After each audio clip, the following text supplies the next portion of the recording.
Why don't we spend some time and shift our focus back to the Newberg School Board, because there's just been way too much going on down there this week. We told you yesterday a group of students apparently created a group on Snapchat called, and I'll quote here, slave trade, where they joked about how much participants would pay for their black classmates in a slave auction. Unsurprisingly enough, many Newberg parents say that their children don't feel safe in school there. And not just because of this horrific Snapchat auction, but because the school district is still arguing about whether or not to allow Black Lives Matter and pride flags and other displays.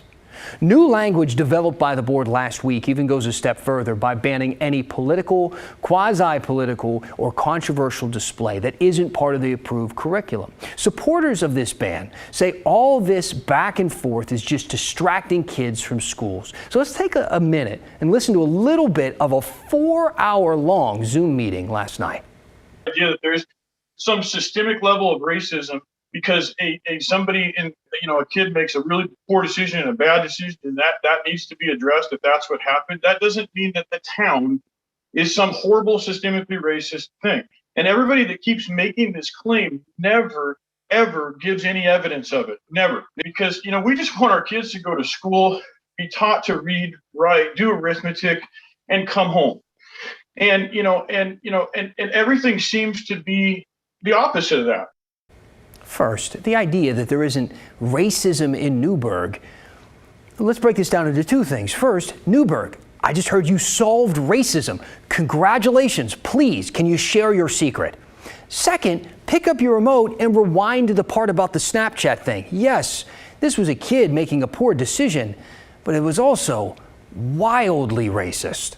And let's talk about the idea that kids are only in school to read, write, and do math. Well, the school psychiatrist for Newberg spoke up here, saying that the ban is going to make it harder for kids who are already having a hard time at school to be able to do the reading and the writing and the mathematics.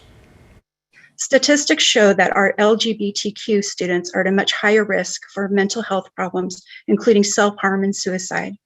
We know about the negative outcomes for racism, for both physical and mental health, for Black, Indigenous, and people of color. We often use words like marginalized to describe these groups.